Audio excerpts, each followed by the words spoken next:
రాష్ట్ర ప్రభుత్వం పాఠశాలలకు 2 రోజుల సెలవు ప్రకటించింది.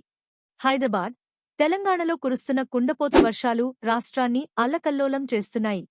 రోడ్లు జలమయమవ్వగా, వాగులు, వంకలు ఉప్పొంగిపోతోన్న నేపథ్యంలో రాష్ట్ర ప్రభుత్వం పాఠశాలలకు సెలవులు ప్రకటించింది. ఆగస్టు 28 గురువారం కామారెడ్డి, మెదక్, నిమ్మల్, ఆదిలాబాద్, ఆసిఫాబాద్ జిల్లాల్లోని ప్రభుత్వ మరియు ప్రైవేట్ పాఠశాలలు మూతపడ్డాయి. అంతేకాదు, పరిస్థితులు అలాగే కొనసాగుతుండటంతో ఆగస్టు 29 శుక్రవారం కూడా విద్యాసంస్థలకు సెలవు కొనసాగించే అవకాశం ఉందని ప్రభుత్వం సూచించింది. వర్షాల ధాటికి స్తంభించిన జీవనం. 2 రోజులుగా కురుస్తున్న అతి భారీ వర్షాల కారణంగా రాష్ట్రవ్యాప్తంగా పలు రహదారులు దెబ్బతిన్నాయి. గ్రామీణ ప్రాంతాలు ప్రధాన రహదారులతో అనుసంధానం కోల్పోయాయి. రైల్వే సేవలు కూడా అంతరాయానికి గురయ్యాయి. ప్రభుత్వం ఈ నిర్ణయాన్ని విద్యార్థుల భద్రత దృష్ట్యా తీసుకుంది. వరద ముప్పు, రవాణా సమస్యలు, పాఠశాల భవనాల వద్ద నీరు నిలిచిపోవడం వంటి అంశాలను పరిగణలోకి తీసుకుని విద్యాసంస్థలు మూతపడ్డాయి. ఐఎండీ హెచ్చరికలు.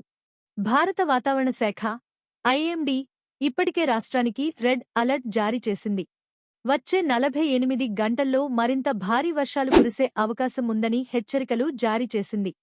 అధికారులు పరిస్థితిని నిశితంగా పర్యవేక్షిస్తూ అత్యవసర సిబ్బందిని మోహరించారు. తల్లిదండ్రులు, విద్యార్థుల స్పందన. ఈ నిర్ణయంపై తల్లిదండ్రులు హర్షం వ్యక్తం చేశారు. ఇంత వర్షంలో పిల్లలను స్కూల్కి పంపడం అసలు సాధ్యం కాదు.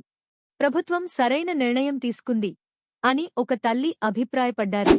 విద్యార్థులు మాత్రం అనుకోని సెలవులను ఆనందంగా స్వాగతించినా పరీక్షలపై అనిశ్చితి వ్యక్తం చేస్తున్నారు. ముగింపు. తెలంగాణలో వర్షాల తీవ్రత తగ్గే సూచనలు కనిపించడం లేదు. రాబోయే రోజుల్లో కూడా వర్షాలు కొనసాగుతాయని ఐఎండీ హెచ్చరించడంతో ప్రభుత్వం మరిన్ని జిల్లాల్లో కూడా విద్యాసంస్థలకు సెలవులు ప్రకటించే అవకాశం ఉంది. ప్రస్తుతానికి కామారెడ్డి సహా వర్షపాతం ఎక్కువగా ఉన్న జిల్లాల్లో పాఠశాలలు 2 రోజుల పాటు మూతబడతాయి.